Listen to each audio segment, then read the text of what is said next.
Bismillahirrahmanirrahim. Assalamualaikum warahmatullahi wabarakatuh. Eh, Selamat siang semuanya. Baik, pada kesempatan kali ini saya akan melanjutkan kuliahan kita pada mata kuliah optics ini pada subjek optics physics, di mana pada minggu yang lalu kita sudah mempelajari tentang beberapa minggu yang lalu tentang fiber optics, bagaimana sebuah fiber optics bekerja, lalu bagaimana sebuah perangkat fiber optics itu diinstalasi, kemudian basic dasar operasi dan instalasinya serta equipmentnya. Pada kesempatan kali ini kita akan lanjutkan pembahasan kita, yaitu fotodetektor dan laser diode ya. Baik, sekarang saya akan share screen kan terlebih dahulu.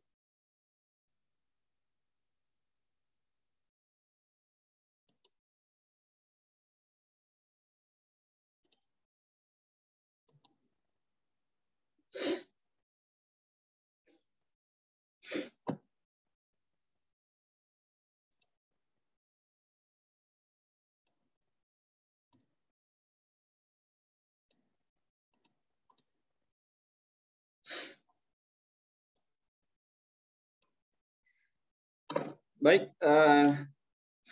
kita mulai. Jadi seperti ini ya.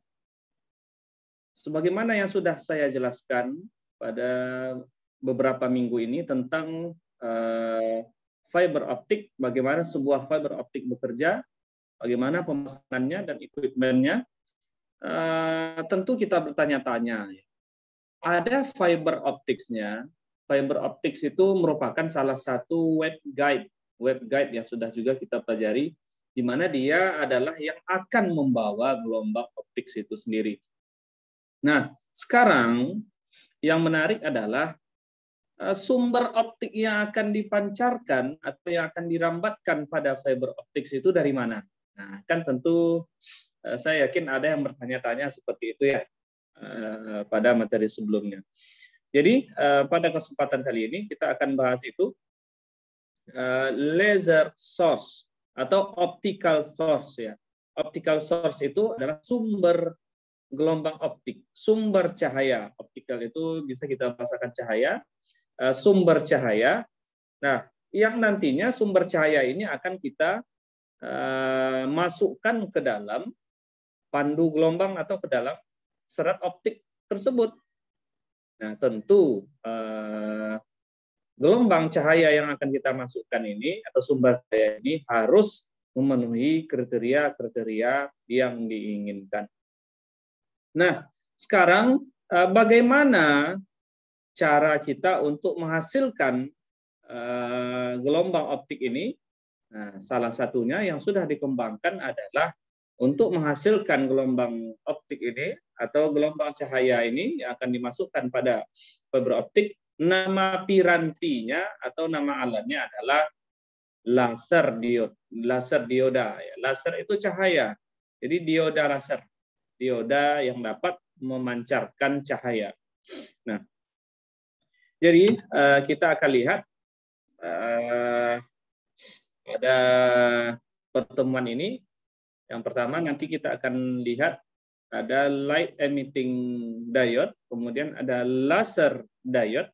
Ini light emitting diode ini dan semikonduktor ini adalah materi yang harus kita review terlebih dahulu agar pemahaman kita terhadap laser diode ini lebih mudah. Kemudian dilanjutkan dengan single mode laser, lalu ada light source dan linearity, dan terakhir ada noise pada laser yang dihasilkan oleh LED tersebut ya, oleh laser diode tersebut, oleh dioda tersebut ya. Nah, sekarang yang pertama, saya yakin semuanya sudah belajar semikonduktor atau solid state physics. Saya tidak tahu, mungkin pada semester ini semuanya belajar solid state physics ya. Nah, sebagaimana yang kita ketahui, Material semikonduktor tersebut, material semikonduktor terbuat dari material golongan 4. Contohnya apa? Contohnya adalah silikon dan germanium, Ge. Nah, itu contoh material golongan 4. Apabila material golongan 4 berikatan, sekali lagi apabila material golongan 4 berikatan, nah maka ya dia akan share masing-masing ya. Contoh di sini ada Si. Nah, kemudian dia berikatan dengan Ge misalkan. Otomatis di sini ada Ge. Nah, ini dia saling melengkapi satu sama lain.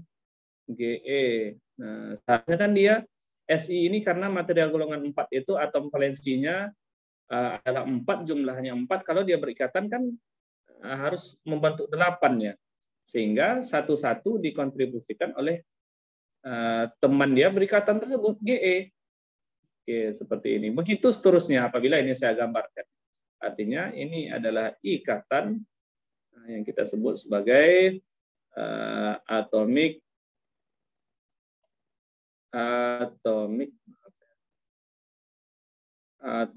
bonding ya, ikatan atom ya. Nah, artinya semua elektron dan proton, dalam hal ini proton tersebut disebut sebagai Hall. Sekali lagi, proton disebut sebagai Hall. Elektron dan proton, positif dan negatif, semuanya dalam keadaan berikatan. Nah, sehingga tidak ada elektron yang bebas dalam artian tidak berikatan. Nah, apabila Anda lihat di sini, ini adalah level valensi, valence band atau level valensi. Kemudian ini adalah conduction band. Nah, di mana pada keadaan T sama dengan 0 derajat Kelvin, maka level valensi ini seutuhnya penuh dalam keadaan berikatan antara hole dan elektron atau elektron dan protonnya. Dan level konduksi kosong, tidak ada elektron. Itu pada T 0 derajat Kelvin. Tetapi pada T sama dengan 300 Kelvin atau 27 derajat. Nah, pada T sama dengan 300 derajat Kelvin, maka energi termal ini membuat elektron dan proton yang berada pada level valensi ini terputus berikatan, di mana elektron akan naik ke atas. Nah, ini elektron akan bertransisi ke atas dan proton terbentuk di bawah. Kenapa? Karena tadi kan dia putus ikatannya. Yang elektronnya naik ke atas, yang protonnya tinggal di bawah. Nah, seperti itu kira-kira. Itu pada temperatur 300 derajat Kelvin. Nah, sedangkan jarak antara level valensi dan level konduksi ini kita sebut sebagai energi pemisah atau energi gap. Ya. Energi gap. Yang besar energi ini biasanya ada tipikalnya untuk kalau silikon dan germanium punya nilai tersendiri ya. Artinya semakin kecil nilai energi gap ini atau jarak pisah antara level valensi dan level konduksi ini, ya semakin mudah elektron untuk jumping ke atas untuk bertransisi. Tetapi semakin jauh atau semakin besar energi gapnya, semakin susah dia. Nah, jadi seperti itu. Itulah material semikonduktor. Dia dapat bersifat sebagai isolator dan dapat juga bersifat sebagai konduktor. Kapan dia bersifat sebagai isolator? Ya pada temperatur 0 derajat Kelvin ini. Dan kapan dia bersifat sebagai konduktor? Ya pada temperatur 300 derajat Kelvin. Kenapa? Karena pada T 0 derajat Kelvin semua elektron dan hole dalam keadaan berikatan. Tidak akan ada elektron yang bergerak. Kan syarat arus mengalir itu kan elektron harus ada elektron bebas ya. Sementara pada temperatur 0 itu tidak ada elektron yang bergerak bebas. Sebaliknya, temperatur 300 derajat Kelvin tadi elektron naik ke atas ke level konduksi dan itu akan menjadi elektron bebas sehingga dia bergerak ke kanan membawa arus ya, ke kiri membawa medan listrik ya. Nah, seperti itu kira-kira tipikal dari material semikonduktor. Jadi sekali lagi semikonduktor adalah material yang dapat bersifat sebagai isolator dan dapat bersifat sebagai konduktor.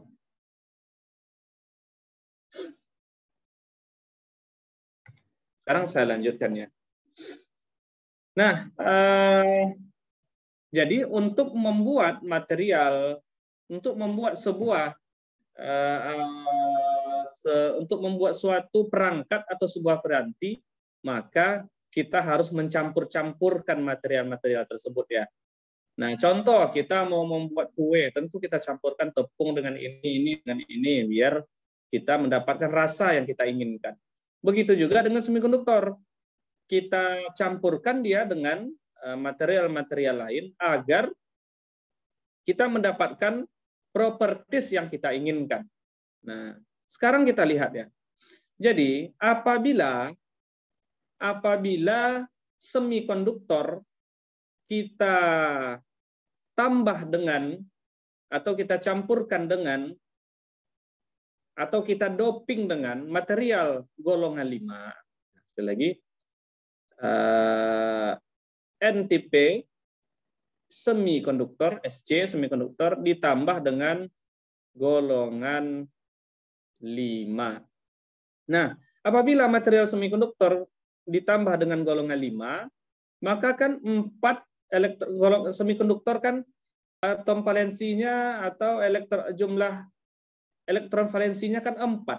Sementara golongan 5 ini jumlah elektron valensinya kan 5. Sehingga dalam berikatan dia akan berlebih 1.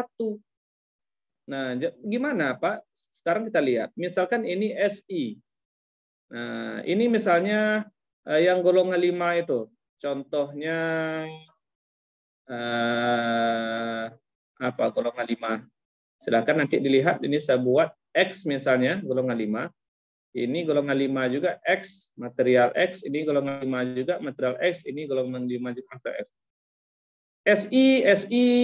SI kan ada 4. Oke, ini dia ada 4. Golongan 5 ini, maaf ya, saya perbaiki. Saya perbaiki gambar saya. Sebentar.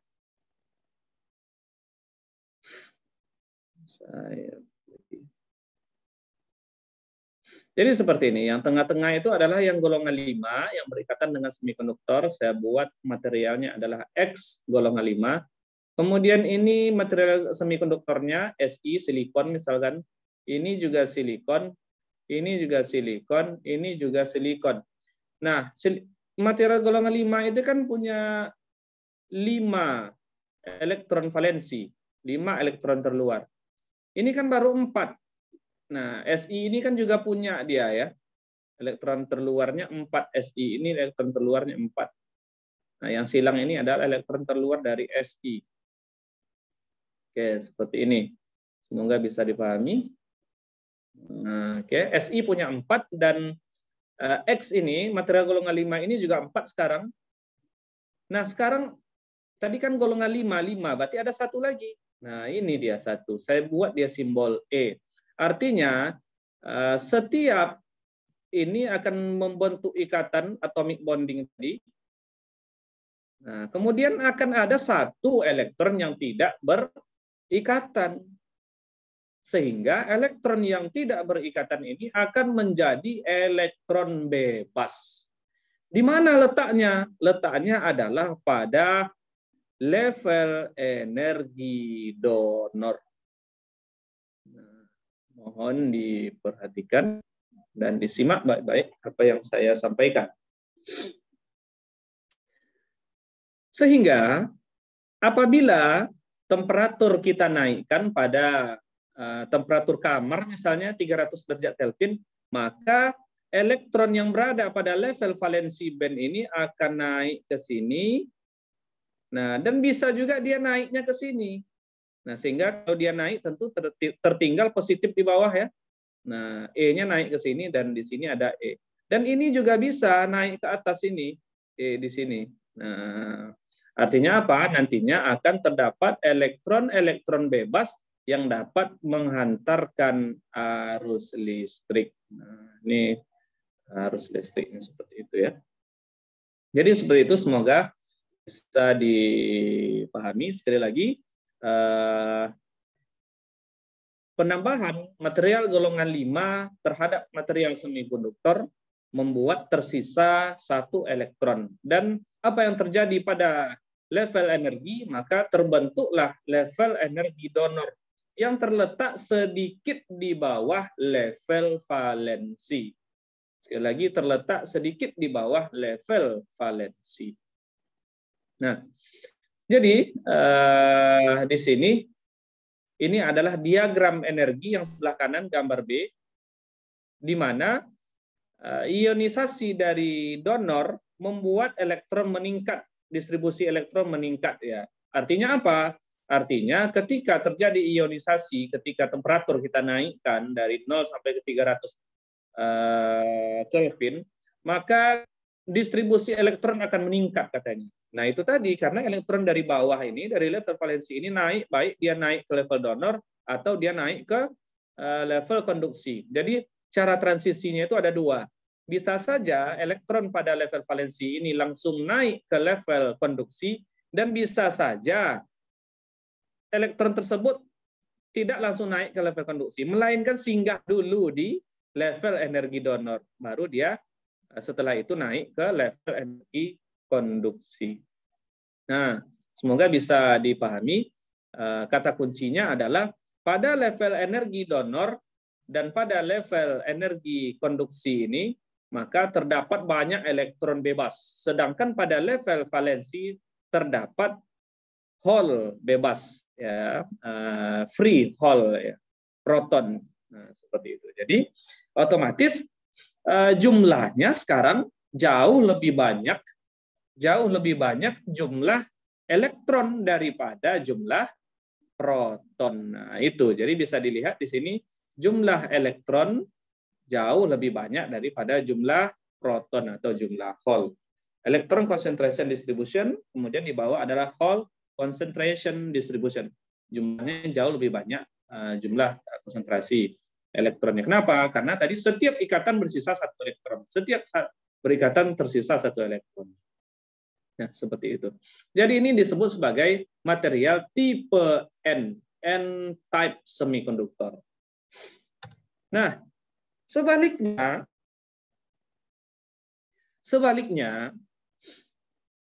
apabila kita doping material semikonduktor dengan material golongan 3, maka akan terbentuk semikonduktor tipe P. Nah, jadi P-type semikonduktor itu dibentuk dengan mendoping material semikonduktor dengan material golongan 3. Kenapa terbentuk material ini tipe P? Nah, perhatikan. Jadi misalkan ini adalah material golongan 3 ya. Saya buat Y misalnya di sini. Ini golongan 3. Nah, semikonduktornya misalnya adalah Si. Di sini juga ada Si. Di sini ada lagi Si. Di sini ada Si. Nah, material golongan 3 ini dia cuma punya elektron terluar sebanyak 3. 1, 2, 3. Sedangkan Si ini punya 4 semuanya, karena dia golongan 4 semikonduktor ya.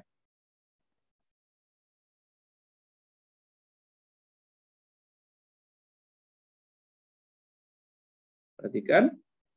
Nah, coba perhatikan di sini. Artinya dalam berikatan elektron dan hole berikatan, elektron berikatan. Perhatikan. Nah, maaf, ini silang tadi ya. Ini 3 tadi ya. Nah, ini berikatan. Jadi perhatikan, karena elektron terluar dari material Y golongan 3 ini adalah 3, 1, 2, dan 3, otomatis akan ada 1 kekosongan. Nah, ini dia. Ada 1 kekosongan di sini. Ini kita sebut sebagai hole kekosongan ini ya. Artinya untuk supaya terbentuk ikatan sempurna kan kurang 1. Kekurangan itu kita sebut sebagai hole. Nah, hole atau H ya. positif, muatannya positif Hall itu ya. Nah, Hall ini, kadang Hall ini juga dibahasakan lubang. Hall ini muatannya positif akan terbentuk pada, otomatis kan akan banyak nih, satu ikatan terbentuk satu Hall, satu ikatan terbentuk satu Hall, kan ada jutaan ikatannya, otomatis terbentuk di mana letaknya pada level energi Hall tersebut, maka Hall ini akan terdapat pada atau terletak pada kita sebut sebagai level energi aseptor. Jadi di sini banyak Hall di sini. Nah, perhatikan. Nah, seperti itu ya, Hall. Sehingga apabila temperatur kita naikkan, maka elektron dari sini, dari level valensi, akan naik ke sini elektron. Sini terbentuk Hall positif.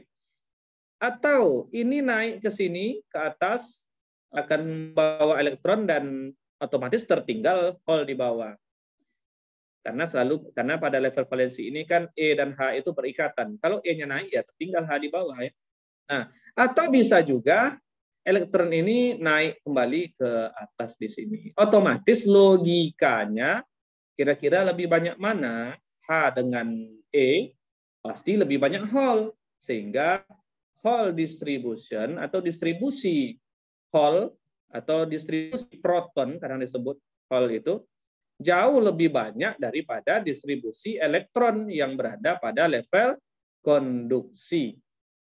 Nah, sehingga karena jumlah Hall ini mendominasi material ini, maka material ini disebut sebagai material semikonduktor tipe P. Tipe P maksudnya adalah tipe positif karena banyak terdapat Hall yang bermuatan positif.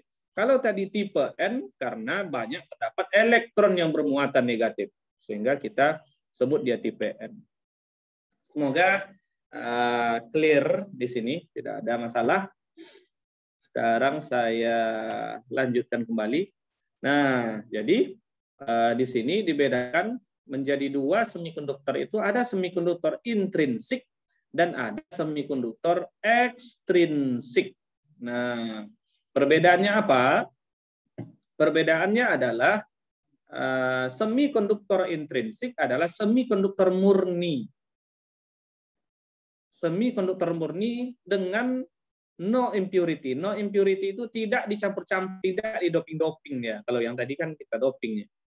Nah, semikonduktor intrinsik itu atau semikonduktor material yang tidak dicampur itu, misalnya Si, contoh ya, contoh Si ya, Si aja, Si berikatan sama-sama Si. Nah, itu kita sebut sebagai material semikonduktor intrinsik, sehingga jumlah N sama dengan jumlah P. Jumlah negatif sama dengan jumlah positif. P ini adalah Hall ya. Nah, sehingga sama dengan rumusnya ini sama kita sebut juga sebagai Ni. Jadi jumlah N sama dengan jumlah P sama dengan Ni. Nah, Ni itu adalah jumlah intrinsiknya yang nilainya kira-kira sebanding dengan eksponensial pangkat minus energi gap. Eg itu adalah energi gap. Kemudian 2 KB dikali T. KB itu adalah konstanta Boltzmann dan T itu adalah temperatur. Artinya semakin tinggi temperatur maka semakin besar jumlah N dan P-nya. Itu intrinsik material. Nah, sekarang ekstrinsik material. Bagaimana pula ekstrinsik material? Kalau intrinsik tadi adalah material murni, tanpa impurity, tanpa campuran, tanpa doping. Tetapi ekstrinsik material adalah material semikonduktor yang sudah kita doping. Nah, ini yang kita contohkan tadi ya.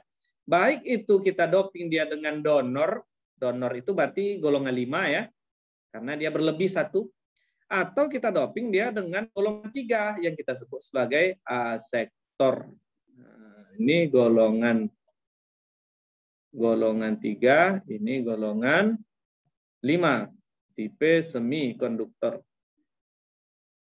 Oke ya. Nah, sehingga jumlah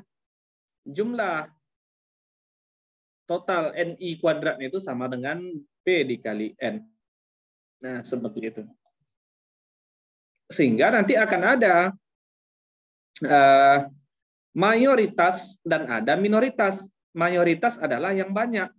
Kalau dia yang misalkan yang paling banyak adalah elektron, mayoritasnya maka kita sebut sebagai N-type. Nah, tapi kalau dia minoritas, maka dia yang lebih sedikit. Misalnya pada N-type itu ya yang lebih sedikitnya ya bisa saja. Kalau pada N-type otomatis yang sedikit P-nya positifnya. Tetapi kalau pada N-type pada P-type otomatis yang lebih sedikit N. Nah, jadi sekali lagi P pada P pasti positif jauh lebih besar daripada negatif atau P besar daripada N. Pada tipe N negatif jauh lebih besar daripada positif atau N jauh lebih besar daripada P. Nah, itu yang harus kita ketahui bersama. Baik, sekarang kita lanjutkan. Ini sebetulnya sifatnya review karena sudah belajar pada solid state physics. Jadi saya di sini cuma mereview saja, tidak kita terlalu dalam di sini ya. Sebab ini basic dari pembuatan laser diode yang nanti akan kita lihat. Nah, PN junction. PN junction itu adalah tipe P ditambah dengan tipe N. Artinya tipe P itu digabungkan dengan tipe N. Nah, perhatikan di sini. Ini adalah tipe N dan ini adalah tipe P. Lalu dia digabungkan, ini sekarang adalah batas materialnya. Batasnya. Nah, apa yang terjadi? Yang terjadi adalah elektron yang berada pada tipe N ini akan berdifusi ke sebelah kanan, ke sebelah P. Nah, sehingga sekarang sebelah kanan jadinya. Dan yang di sebelah kanan ini kan P-type, banyak positif. P juga akan berdifusi ke sebelah kiri. Sehingga di sini ada positif. Nah, semoga bisa dimengerti. Sekali lagi, N-type ini kan banyak elektron, maka dia akan berdifusi sehingga pada pembatasan ini dia berada di sini. Sementara P-type banyak positif akan berdifusi ke sini sehingga pada batasan ini terletak di sini. Nah, ini jarak dari garis putus-putus ini, jarak daripada sini ke sini kita sebut sebagai ini ruang ini semuanya kita sebut sebagai depletion region. Nah, depletion region itu adalah wilayah gabungan. Wilayah gabungan itu di sini terdapat positif dan negatif. Kalau pada yang ini ya negatif saja, ini ya positif saja ya. Nah, sehingga di sini energi akan maksimal persis pada batas sambungan. Ini adalah sambungannya sekarang. Nah, garis ini adalah sambungannya di sini sekarang. Nah, disitulah terletak energi puncak. Ya. Nah, sekarang kita lihat ternyata PN junction itu terdapat dua metode. Jadi hubungan antara P dan N itu terdapat dua metode. Bisa dia forward bias atau bias maju. Bias maju. Bagaimana proses bias maju pada PN junction? Proses bias maju pada PN junction adalah dengan menghubungkan sumber tegangan, ini sumber tegangan ya, dengan menghubungkan sumber tegangan positif ke tipe P. Nah, ke tipe P. Dengan menghubungkan positif ke tipe P dan negatif ke tipe N. Nah, ini kita hubungkan dengan kabel dia seperti ini. Maka dalam kondisi ini kita sebut dia sebagai forward bias atau bias maju. Nah, apa yang terjadi pada bias maju ini? Depletion region tadi, wilayah gabungan tadi akan menyempit. Dia lebih tipis, menipis dia. Nah, maksudnya tadi kan lebih lebar ya, sekarang dia akan menipis. Nah, sehingga Kalau depletion region ini menipis, maka N dan P ini dia lebih leluasa untuk mengalir. Mudah dia mengalir dari N ke P atau dari P ke N. Nah, sehingga pada keadaan ini, pada keadaan forward bias ini, arus mengalir. Harus mengalir. Nah, oke ya. Itu yang harus kita ingat pada bias maju. Sedangkan saya tambahkan lagi, maaf ada yang belum saya sampaikan. Kapan arus ini maju? Nah, coba perhatikannya. Maaf, kapan arus ini mengalir? Ketika saya hubungkan baterai ini positif ke P dan negatif ke N, nanti N ini akan bergerak ke kanan dan P ini akan bergerak ke kiri. Sehingga akan ada delay sedikit ya. Jadi kalau saya buatkan grafiknya itu misalnya di sini saya buat grafiknya. Apabila saya naikkan tegangan ini, apabila saya menaikkan tegangan baterai, maka awalnya tidak akan terdeteksi. Kemudian ini delay. Lalu setelah itu, nah ini kita sebut sebagai tegangan kerja. Tegangan kerja di mana ini I ya, I. Nah, di mana pada titik ini I-nya itu ini sebagai sekali lagi arus, kita sebut dia sebagai arus dioda. Arus dioda. Ya. Nah, atau nanti kita akan lihat ya dioda itu apa. Dioda itu sebetulnya adalah PN junction. Ini arus kerja atau disebut juga arus dioda. Apa? Arus di mana ketika itu tegangan sudah mulai naik. Nah, jadi saat kita berikan dia baterai, dia tidak langsung naik arusnya, melainkan ada delay sedikit. Kenapa ada delay? Karena butuh waktu oleh N dan P untuk saling menuju satu sama lain. Karena ada sedikit ruang atau wilayah di sini yang harus ditempuhnya. Jadi clear ya, ada sedikit delay. Nah, tetapi arus mengalir. Itu yang harus kita catat. Ada arus di sini.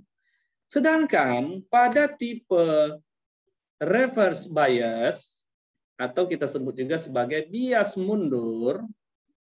Nah, bias mundur ini, cara membuatnya adalah dengan menghubungkan negatif sumber tegangan ke positif material kita.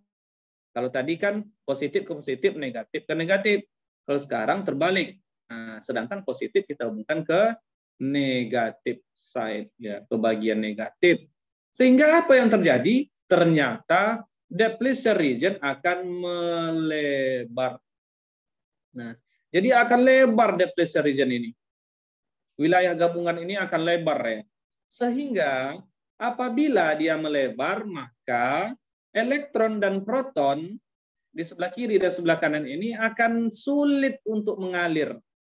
Dia tidak bisa melewati barrier ini. Ini tadi disebut sebagai barrier ya. Barrier itu pemisah ya, atau tembok lah istilahnya seperti itu. Sehingga dia tidak bisa melewati tembok yang besar ini. Susah dia untuk melewatinya, sehingga ada pun yang bisa melewatinya tetapi sangat sedikit ya, minority. Sehingga pada keadaan ini arus bisa dikatakan tidak mengalir. Arus tidak mengalir. Nah, kenapa harus tidak bisa mengalir? Karena tingginya perbedaan antara positif dan negatif ini membuat barrier antara kedua buah depletion region ini akan sangat tinggi. Nah, sehingga arus tidak akan mengalir. Itu yang perlu dicatat. Baik, kita lanjutkan. Sekarang semoga tidak ada yang belum jelas masalah PN junction ini ya. Baik, sekarang kita lanjutkan dengan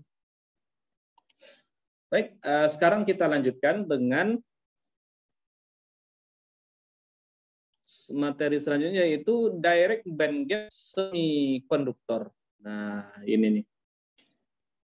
Ini juga penting Tadi kita sudah melihat pada material semikonduktor di sini terdapat level valensi dan di atas ada level konduksi. Kemudian ini adalah energi gap. Nah, seperti ini ya tadi ya. Tadi saya sudah menjelaskan bahwa pada temperatur 300 Kelvin, maka elektron yang di bawah ini pada level valensi ini akan naik ke atas ya. Nah, lurus naiknya ke atas.